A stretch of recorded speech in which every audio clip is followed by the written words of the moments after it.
مودت ہے کہ نبی رو رہے ہیں اور امت کا ایک طبقہ نئے کپڑے پہن رہا ہے؟ یہ کیسی مودت ہے؟ یہ کیسا نبی سے پیار ہے؟ یہ کیسا اجر رسالت ہے کہ نبی کی آنکھوں میں آنسو ہیں صواعق محرکہ میں؟ جی ابن حجر اسقلانی نے، علماء اہل سنت نے اس روایت کو لکھا نہیں جو حضرت ام سلمہ فرما رہی ہے کہ میں نے خواب میں دیکھا عصر عاشور کہ نبی کے سر پہ عمامہ نہیں تھا، آنکھوں سے آنسو جاری تھے، چہرے پہ خاک لگی ہوئی تھی، اور آپ گریہ کرتے ہوئے فرما رہے تھے میرے حسین کو مار دیا۔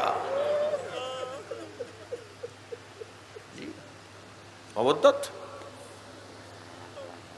جب حضرت ابراہیم کی رحلت ہوئی، میرے بچے اور جوان لے جائیں ان دلیلوں کو اپنے دوستوں کو دینے کے لیے، نبی کے 4 سالہ فرزند حضرت ابراہیم حضرت ماریہ قبطیہ سے، ام المومنین حضرت ماریہ قبطیہ کے فرزند، ایک دن نبی نے اپنے ایک زانو پر حضرت ابراہیم کو بٹھایا ہوا اور ایک زانو پر امام حسین کو، ہم سن تھے دونوں، امام حسین اور ابراہیم دونوں ہم سن تھے، ایک سن و سال کے تھے، دونوں زانوؤں پہ دونوں بچے بیٹھے ہیں۔ تو جبریل نازل ہوئے وحی لے کر اور کہا اللہ نے پوچھا ہے کہ اگر ہم آپ کی اولاد کی قربانی مانگے تو آپ کسے کس پہ قربان کریں گے؟ فرمایا میں اپنے ابراہیم کو اپنے حسین پہ قربان کر دوں گا۔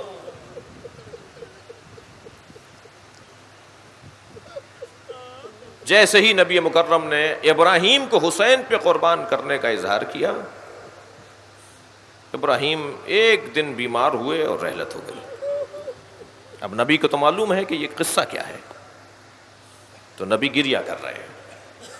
جب سرکار نے گریہ کرنا شروع کیا تو عبد الرحمن ابن عوف نے کہا یا رسول اللہ انتا والبکا، آپ اور گریہ؟ تو فرمایا یا عبد الرحمن ان القلب لا يحزن، دل ملول ہونا یہ دل کی سالمیت کی نشانی ہے۔ ان العین لا يدمع، آنکھوں سے آنسوؤں کا بہنا، یہ نبی کی حدیث سنا رہا ہوں میں آپ کو، آنکھوں سے آنسوؤں کا بہنا یہ آنکھوں کی سالمیت کی دلیل ہے، یہ نبی کے الفاظ ہیں۔ آنکھ ہوتی ہی وہ ہے جس سے آنسو نکلے، جس آنکھ سے آنسو نہیں نکل رہے وہ آنکھ نہیں ہے، جو دل ملول نہیں ہو رہا وہ دل نہیں ہے۔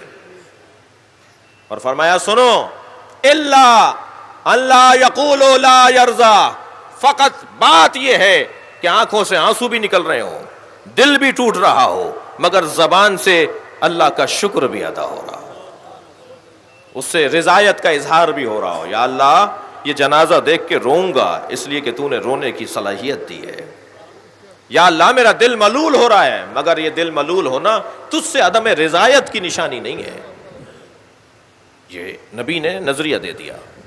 جنازے پہ رونا، اللہ اکبر، زیادہ دور نہیں جائیے، قرآن مجید سورہ مبارکہ یوسف، لوگ کہتے ہیں قرآن سے ماتم دکھاؤ، آپ لوگ تھکے ہوئے تو نہیں بیٹھے نا؟ لوگ کہتے ہیں قرآن سے ماتم دکھاؤ، لوگ کہتے ہیں قرآن سے یا حسین دکھاؤ، میں ابھی قرآن سے یا حسین دکھاتا ہوں۔ حضرت یعقوب روزانہ، ایک دن نہیں، محرم میں نہیں، 10 دن نہیں، حضرت یعقوب نے سال ہائے سال روزانہ ماتم کیا ہے، اور کس کا ماتم کیا؟ جس کے زندہ ہونے کا یقین تھا۔ یہ نہیں کہا، یہ نہیں کہا جائے گا کہ زندہ ہو جاوید کا ماتم نہیں کرتے ہیں، یہ حضرت یوسف زندہ ہے نا، حضرت یعقوب کیا کہہ رہے ہیں؟ حضرت یعقوب روزانہ ایک ہاتھ زانو پر مارتے تھے، ایک ہاتھ سینے پر مارتے تھے، ایک ہاتھ سر پر مارتے تھے، اور سر پر، زانو پر اور سینے پر ہاتھ مارتے ہوئے کہتے تھے یا صفا علی یوسفا، جسے آپ یا حسین بولتے ہیں۔ قرآن کی آیت سنا رہا ہوں نا میں آپ کو، یا اسفا علی یوسفا، یا اسفا علی یوسفا، اے ہائے میرے یوسف، ہائے میرے یوسف، یا یوسف، یا یوسف۔ کون؟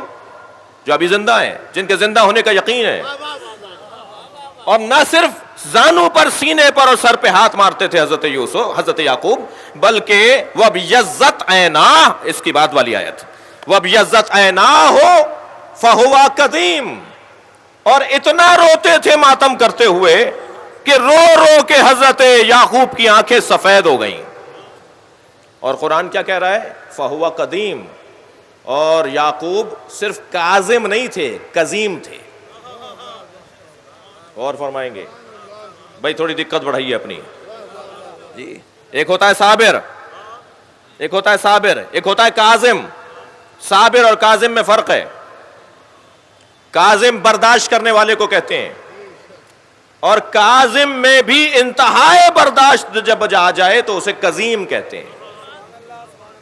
جیسے عالم اور علیم جی، جیسے شاہد اور شہید، جیسے ناصر اور نصیر جی، ایسے ہی کاظم اور قزیم. کاظم اسے کہتے ہیں کہ جو انتہائی برداشت رکھتا ہو.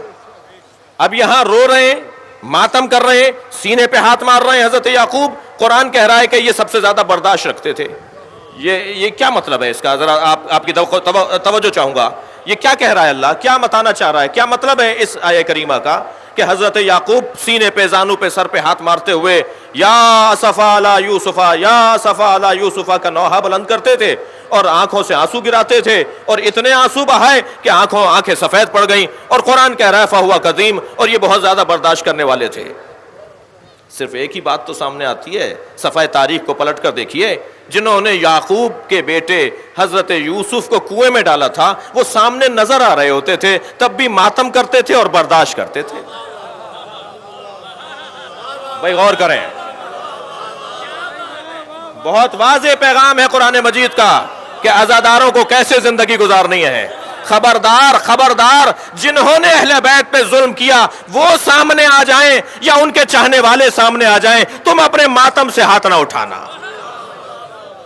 برداشت کرو، ان سے ملاقاتیں کرو، ان سے دوستیاں رکھو، ان سے آنا جانا رکھو، ان کے ساتھ کھاؤ پیو. بھائی اور کتنا پیغام واضح ہوگا؟ قرآن ہمارے لیے رہنما ہے یا نہیں ہے؟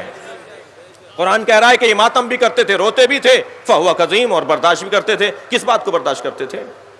ان بیٹوں کو روزانہ دیکھتے تھے جنہوں نے حضرت یوسف کو کنویں میں ڈالا تھا، مگر اپنے بیٹوں کو اپنے گھر سے نہیں نکالا.